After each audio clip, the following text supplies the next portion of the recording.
आता बातमी पुण्यामधून आहे। पुण्याच्या वाघोली पोलीस ठाण्यातील 3 पोलीस कर्मचाऱ्यांचं निलंबन करण्यात आलंय। सेक्स रॅकेटमध्ये अडकवण्याची धमकी देत तरुणींकडून या कर्मचाऱ्यांनी 10,000 रुपये उकळल्याचा आरोप आहे। पोलीस हवालदार किरण अब्दागिरी, पोलीस शिपाई गणेश खाडे आणि किरण कांबळे अशी निलंबित कर्मचाऱ्यांची नावे आहेत। पोलीस आयुक्त अमितेश कुमार यांच्यासमोर तक्रार केल्यावर या प्रकरणाची शहानिशा करण्यात आली आहे।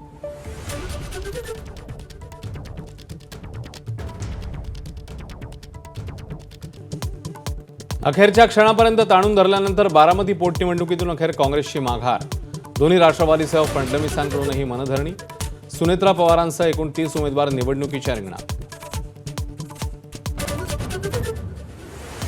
राहुरीची पोटनिवडणूक बिनविरोध करण्याचे भाजपचे प्रयत्न फोल। 7 उमेदवार मैदानात। महायुतीकडून अक्षय कर्डिले आणि शरद पवारांच्या राष्ट्रवादीचे गोविंद मोकाटे रिंगणात।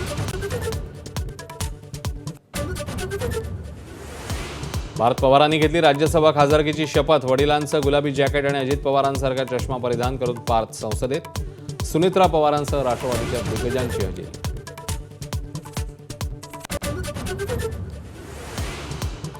नाशिकच्या बहुराष्ट्रीय कंपनीतल्या शोषित कांडा प्रकरणी धक्कादायक माहिती समोर।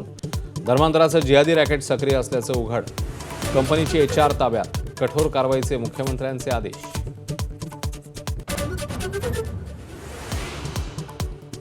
बंधुकराच्या नावावरील गुन्ह्यांची मालिका थांबता थांबेना। 2022 मध्ये साई संस्थांमधल्या कर्मचाऱ्याला आत्महत्येस प्रवृत्त केल्याचा आरोप। घरातला 5 दिवसांची पोलीस कोठडी।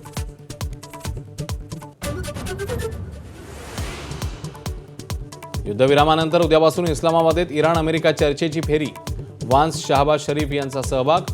कायमस्वरूपी तोडगा निघणार का याकडे लक्ष।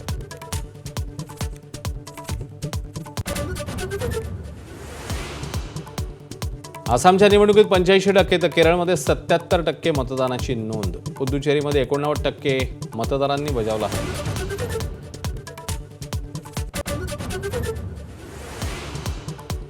मध्य प्रदेशमध्ये श्रद्धेच्या नावाखाली 11,000 लिटर दुधाची नासाडी। महायज्ञाच्या समारोपावेळी नर्मदा नदीला अभिषेक।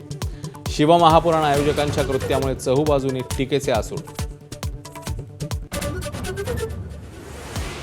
वानखेडे स्टेडियमच्या स्टँडला रवी शास्त्रींचं नाव तर एकनाथ सोलकर, दिलीप सरदेसाई आणि डायना एडेलजींच्या सन्मानार्थ प्रवेशद्वाराचं नामकरण।